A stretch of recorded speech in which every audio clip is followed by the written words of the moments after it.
Okay, this is the last. In the last video we reached to this point. Now I'll come back to my this relation. Okay, this one, m is equal to m naught, or m is equal to n into mu m cotangent hyperbolic alpha minus 1 over alpha, or m is equal to n into m mu m. I will replace by the its value m naught, which we define here. Okay, it's the saturation magnetization. And then for cotangent alpha I will write its series, which is 1 over alpha plus alpha over 3 minus alpha cube over 5. No, it's not 5, 45, yes, and so on. This is the series for the cotangent hyperbolic alpha, and then we have minus 1 over alpha. This alpha will cancel with this one, so we have m is equal to m naught alpha over 3 minus alpha cube over 45 plus so on. Now for small values of alpha, for small value of alpha, that is alpha is very small. If alpha is very small, it means that alpha cube over 45 will approximately equal to 0. And then we have other higher order terms, so they are also approximately equal to 0. So we neglect the higher order terms from this relation, and we left with m is equal to m naught alpha over 3, or m is equal to m naught alpha over 3. This is for small value of alpha. Now the magnetic susceptibility chi can be defined as magnetization per unit magnetic field strength. In terms of magnetization, I will put m naught alpha over 3 over h. This is equal to m naught alpha over 3h. So chi is equal to m naught over 3h, and for alpha I will replace its value from equation 8, yes, which is, no, alpha is basically mu m b over kt. So I replace this value mu m b over kt. Okay,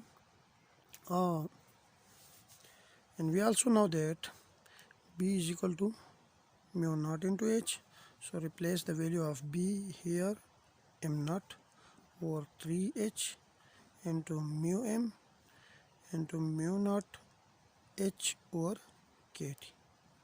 H cancel with h, so we left with chi is equal to m naught mu m mu naught over 3 kt. We can write it as m naught mu m mu naught over 3k times 1 over t. Or we can write it as chi is equal to c over t, where c we define it as c is equal to m naught mu m mu naught over 3k.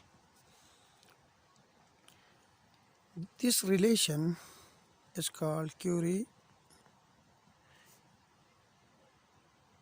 law,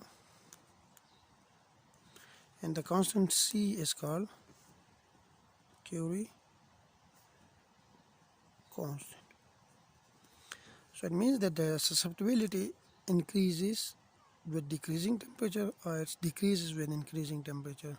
And when we already mentioned that when we increase the temperature, the magnetic dipole moment of the whole material also decreases.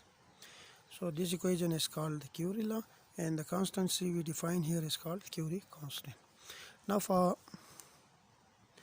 large alpha, alpha is very large, implies that instead of alpha we replace mb over kt, which this quantity will be very large. This implies that mu m b will be very greater than kt. That is, for higher flux density, like the flux density is large and low temperature, if B is large and temperature is low, then alpha will be bigger. We have L of alpha, its value is cotangent hyperbolic alpha minus 1 over alpha. And if we replace cotangent hyperbolic alpha by its relation plus e raised to power minus alpha over e raised to power alpha minus e raised to power minus alpha minus 1 over alpha, L of alpha. And when alpha is very large, approaches to infinity, if we put this value of alpha, which is infinity, in this relation, we get L of alpha is equal to 1. And once L of alpha is equal to 1, then we have the relation m is equal to m naught L of alpha. L of alpha is 1, so m is equal to m naught. And this is the saturation condition, which corresponds to the complete alignment of magnetic dipole moment in the field direction, and is called saturation magnetization. This is called saturation magnetization, and it corresponds to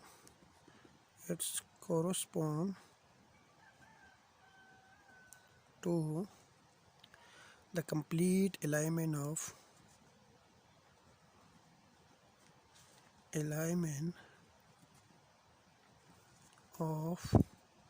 magnetic dipole moments in the field direction.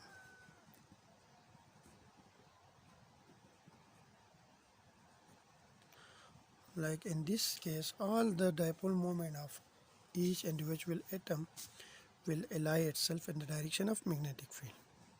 Suppose these are the atoms, then the dipole moment will ally itself in the direction of magnetic field, and this is the direction of magnetic field. Okay, this was all about Langevin paramagnetic material. Thank you.